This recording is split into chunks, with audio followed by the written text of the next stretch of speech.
Unit 12. Opportunities. Recording 32. Let's get started then. There's a lot to discuss. Peter, you've got a list of 4 technologies that cars can use. Well, 5 actually, if you look at the report in front of you. Oh.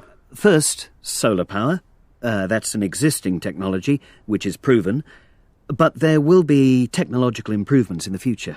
Such as? The Chinese are developing lighter panels, and also the cost is coming down at a rate of about 5% per annum. That's good news. So, companies are at the prototype stage. Has any company started mass production? No, not yet. Next, battery exchange, which takes place at switch stations. Can you remind me? Yes. You drive into a service station with a nearly flat battery, your battery is removed, and an exchange battery, fully charged, is placed in your car. OK. So, a few things to sort out, but possible. Again, the cost of the system is likely to fall, and new generations of batteries will provide longer ranges and reduced weight. But infrastructure will be needed. And this is a chicken and egg situation. Sorry, chicken and egg? What's that?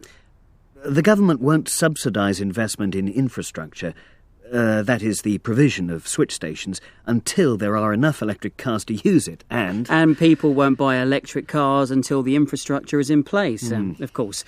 And companies won't want to make them either. No, but one switch station scheme is already in operation in Denmark, and more are planned. Now, the third system on my list is moving ahead rapidly. That's domestic battery recharging with plug-in systems. The research and development has been done, the prototypes have been tested, and one company is already in production. So it's up and running? And running very well, thank you. The company is planning to produce 50,000 units next year and 200,000 units worldwide the year after. It's got a range of 160 kilometres and a top speed of 140 kilometres per hour.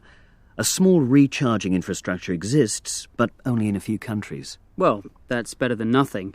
Anything new and fancy, like non-contact recharging? No, it's simple plug-in recharging. But listen to this. They've got the recharging speed down. It charges to 80% of capacity in under 30 minutes. I'm impressed. Next system, the hydrogen fuel cell car. Now, this system hasn't made much progress since we last discussed it.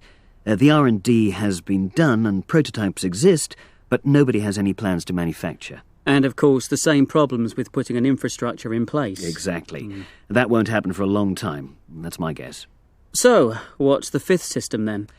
It's the hybrid petrol-electric engine that we all know about. All the big manufacturers have got a hybrid in their range, and the number of different hybrid models on sale is expected to rise from 11 to 52 very soon. 52 hybrid models to choose from. That's a huge change. And the market share of hybrids is predicted to rise from 2.5% to 4.2% in the next 2 years. So everything's in place for servicing and repairs then. But it's not a zero-emission car, is it? It still pumps out emissions. But it's a low-emission car. And until we've got good zero-emission systems up and running and have got the infrastructure in place to keep them running, we're going to need those hybrids for a few years longer. It's intermediate low-emissions technology, but it works.